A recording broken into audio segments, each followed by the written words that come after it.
30 years in this industry. Yeah, man, you know, it's funny. So my youngest son is 14 now. That's how old I was when I started. You know, I'm 44 now. I look at him, and I think all the things that were going on around me at that time and what it was like starting, and now I can't imagine that that's what happened. But at the time, it felt very natural, and it felt very safe, even though it was not.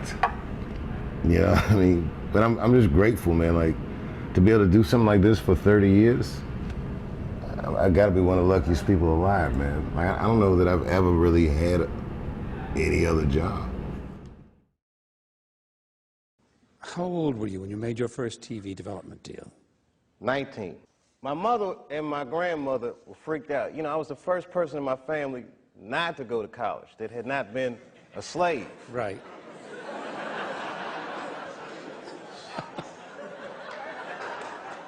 So I was really breaking from tradition, and it was like a graduation lunch we were having, and they had my dad come and talk to me, and my dad takes me outside, and he's like, listen, and this is some advice that applies to all you acting students. He says, to be an actor is a lonely life. Everybody wants to make it, and you might not make it. And I said to my dad, well, that depends on what making it is, Dad. He was a smart-ass kid. Yeah. It depends on what making it is, Dad. He says, what do you mean? I said, well, you're a teacher. I said, if I could make a teacher salary doing comedy, I think that's better than being a teacher. And he started laughing. He said, if you keep that attitude, I think you should go. He said, but name your price in the beginning. If it ever gets more expensive than the price you name, get out of there. Mm-hmm. Thus, Africa.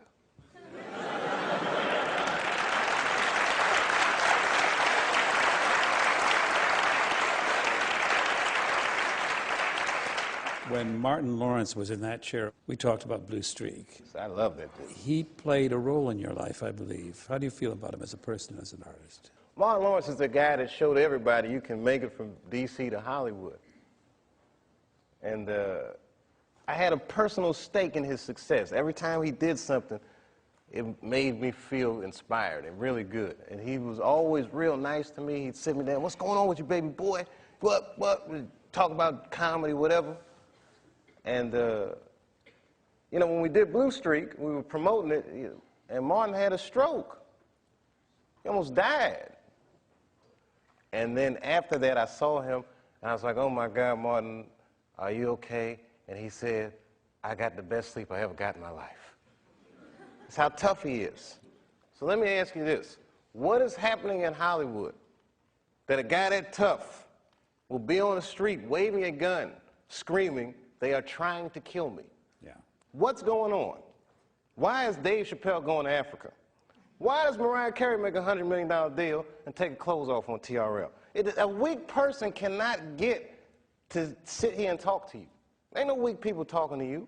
So what is happening in Hollywood? Nobody knows. The worst thing to call somebody is crazy, is dismissive. I don't understand this person, so they're crazy. That's bullshit.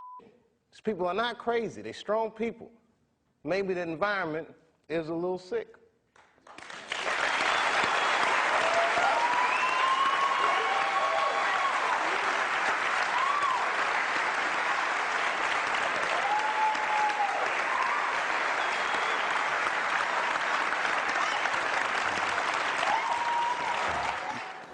You know, in the past, I used to always tell a lot of jokes about white people. And I know there's a lot of white people here with us tonight.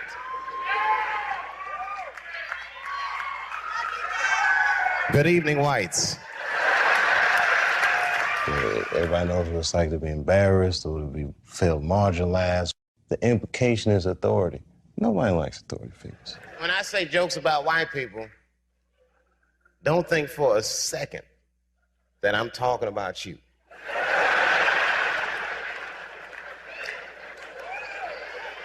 Don't forget, I almost had $50 million once. When you make enough money in America, they'll pull back the curtain and introduce you to the real white people. You guys just think you're white. Dave Chappelle. is very intelligent. He's well raised. That goes without saying. A person who is well raised knows to respect the elders.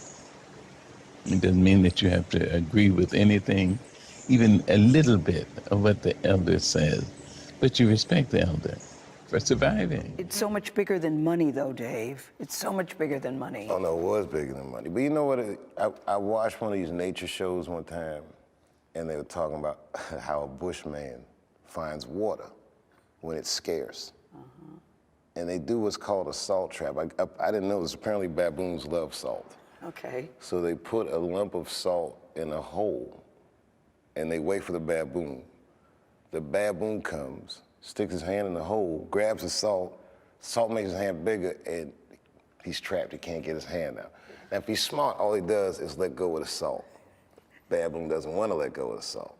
Then the bushman just comes, takes the baboon, throws him in the cage, and gives him all the salt he wants. And then the baboon gets thirsty. The bushman lets him out the cage. The first place the baboon runs to is water. The bushman follows him, and they both drink to their fill. And in that analogy, I felt like the baboon. But I was smart enough to let go of the salt. Well, veteran of comedy, people look to you to kind of clear the fog that we as Americans go through. I know you take that seriously, but is that a big burden on you, that people look to you for clarity, they look for you for truth? I think that it's a symptom of just how maybe bankrupt our society is right now, that we're looking to our entertainers for this type of guidance. But when things are obscure, artists do try to tell the truth. Sometimes it's not that they're looking for the truth. Sometimes they just want to hear their truth come out of somebody else. Like, why don't, you know what I mean? So I don't look at it as a burden, or I don't even look at it as a responsibility. I just think it's the nature of the genre. And I think that one of the things that's special about our genre in this day and age is that it's very engaging. It's very personal. And I think in this cyberspace world that people need an entertainer that looks them in the eyes and says the things that they feel.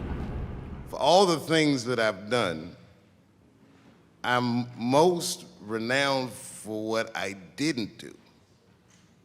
I've made decisions in my career that a lot of people have called insane. 2004, had a $50 million deal on the table, and in a crisis of conscience, flipped the table over and walked away. Went to South Africa. Everyone said I was running away from the money. That is not true. In fact, I still want that money.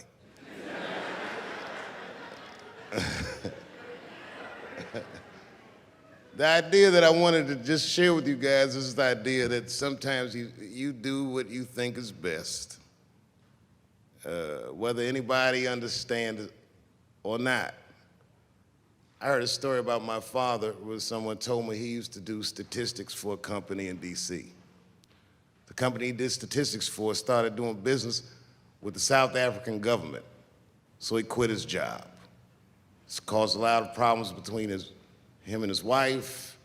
It's hard for a man when he can't provide for his family the way he wants to, and he suffered through it. And a generation later, when I had my crisis of conscience, I was able to go to a free South Africa and get away from the heat. This idea that what you do in your lifetime informs the generations that comes after you is something I keep thinking about, something that is so much bigger than just ourselves. I just want you guys to remember, you know, that right now there's this thing where ethics aren't what they used to be. This idea that people are trying to replace the ideas of good and bad with better or worse. And that is incorrect. You gotta keep your ethics intact, because good and bad is a compass that helps you find the way. And a person that only does what's better or worse is the easiest type of person to control. They are a mouse in a maze that just finds the cheese. But the one who knows about good and bad will realize that he's in a maze. This is my last question for you. You don't do many sit-down TV interviews. Why is that? Because so much of an answer depends on how you feel any given day, but it lives forever. that your opinions about things can change, your view of yourself can change, and yet this is on a permanent record. Like Donald Trump, he complains about it because someone can look at him and say, well, you said in 1984 that this, that, or the other, and that's the cross you have to bear when you engage the press. And more important than that, I talk for a living, so I don't want to blather about me blathering. You know what I mean? I just want to, I'd rather just do it.